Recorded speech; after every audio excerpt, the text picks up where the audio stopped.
In 1913, two brothers, William and Reginald Roots, formed a car sales distributorship emanating in South London. They built this company up from scratch, and it ended up becoming one of the largest distributorships in the UK by the early 1920s. In the meantime, it had also absorbed their father's aviation engine repair business as well. So they had already started to diversify into many things. In the mid-1920s, it started to acquire motor manufacturers. The first one being the Hillman Motor Company Limited, and the second and third being the Humber Company, and then the Commercial Car Company, which was used a simplified trademark as Commer. Roots then got into the whole manufacturing game with these brands. These acquisitions were based on numerous loans from banks and insurance companies alike.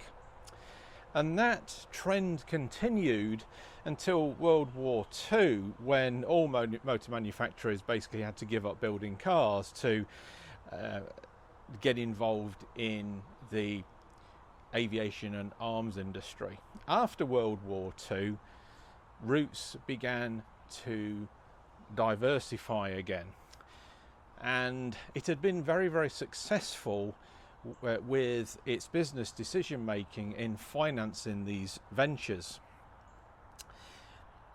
William Roots, who was a baron, made one critical mistake after World War II, because he was offered the rights to produce the Volkswagen Beetle, which British Army had found languishing away in the corner of a factory that had been there. They'd been preserved there since before the war, and these prototypes were presented to Roots and to gauge his opinion as to whether he wanted to invest in them and carry them forward. And he declined, because he didn't think that a rear-engined, air-cooled, rear-drive car was viable. That proved to be a massive error of judgment. However, Roots instead continued their philosophy of buying other companies. In the early 50s, it acquired the Vulcan Motor Company, and in the mid-50s, the Sunbeam Motor Company as well. At that same time, it started creating manufacturing cells out in other parts of the world, such as Australia and, more famously, Iran. In 1962, final development was underway of a new small car, which ironically was rear-engined and rear-drive. It was expensive to develop because it used an all-new aluminium engine. This car was called the Imp, and Roots had really placed all their fortunes on this car, and since the company was so highly geared, this car had to be successful. At the same time, when one talks about government interference, the British government was forcing car manufacturers to invest in a scheme which made them build new products in depressed areas, economically deprived areas.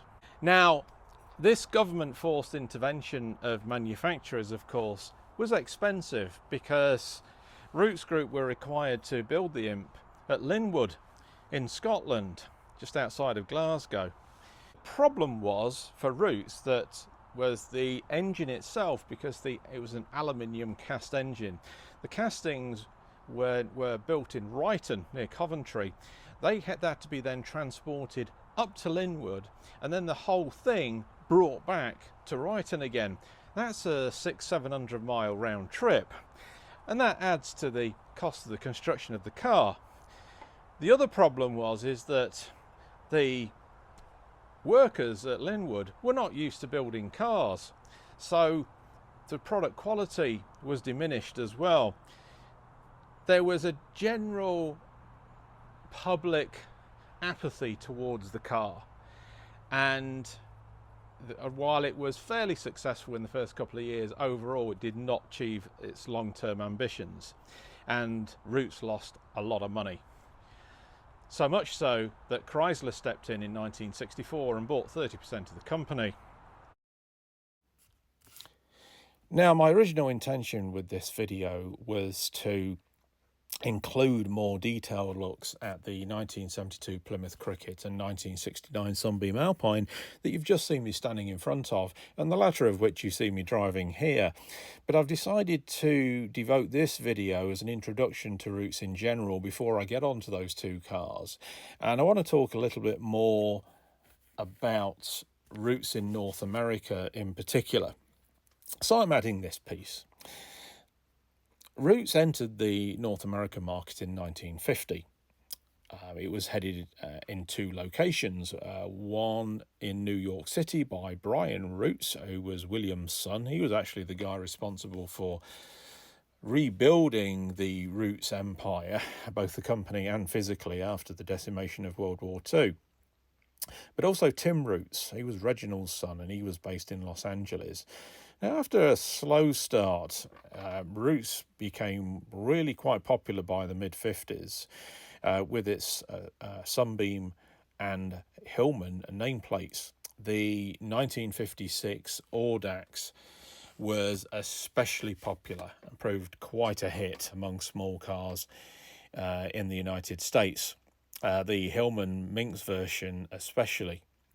That was also marketed as a Sunbeam, whereas Sunbeam became more synonymous with the sports cars, notably the Alpine and the Tiger. The Tiger these days is sort of regarded as the son of the Cobra in terms of its collectability, highly collectible and customizable. Now, things started unravelling, unfortunately, for Rootes, and this applied to other European manufacturers as well, for two reasons. Firstly, the Japanese started encroaching on the North American market, who generally were making much more reliable cars. Secondly, the US domestic manufacturers themselves were starting to build smaller, more compact models, notably the likes of the Ford Falcon, for instance. And this had a big impact too. Now, coupled with the fact that in the early 1960s, Rootes suffered in losing a lot of money as a direct result of a major strike involving steel panel manufacturing that was supplying them. And also the aforementioned problems with the newly introduced Imp as well. And therefore, in the United States, Rootes decided to rationalise their range just down to the Sunbeam mark. It debuted the Arrow series cars in 1967 with the sedan, which was not a big seller. That was the Hillman Minx in the UK, or the latest version of it. But in North America, it was marketed as the Sunbeam Arrow, and very, very few of those actually survive. The car that I'm driving, the Alpine Coupe, was based on the same car, and that fared better in North America. But even so, production of that was done by the early 70s for the North American market. Then there was the last-ditch effort by Rootes in North America was a captive import, which was the Plymouth Cricket, which we're going to talk about more in detail in the next video. In 1967, Chrysler doubled its ownership and took a controlling interest. That is when Rootes became a subsidiary of Chrysler Europe. It had already purchased Simca at the same time in France, and so Chrysler UK now had Rootes with the Pentastar as a subsidiary. That lasted until 1971, when Chrysler bought Rootes in its entirety. Chrysler continued to build and develop more Rootes products using the designers that it had, notably Roy Axe, to develop further cars in the 1970s and rehash existing ones until it could no longer tolerate the losses that it was incurring in the mid-70s, and it ended up selling the entire operation in Britain and France to PSA, which was on a roll because it had just bought Citroën in 1974, and it was on a roll buying the Chrysler and Simca operations in 1978. And that was the end of Chrysler Europe and several of the products that it created, which are behind me. I'm going to be talking to the owner of these two cars here in Virginia. His name's Rummy. He's a DJ. He's quite a character, and I got here last night and I've had a good time chatting with him about everything from various types of music to the British car industry. I'm Darren Walker, and this is Auto Atlantica.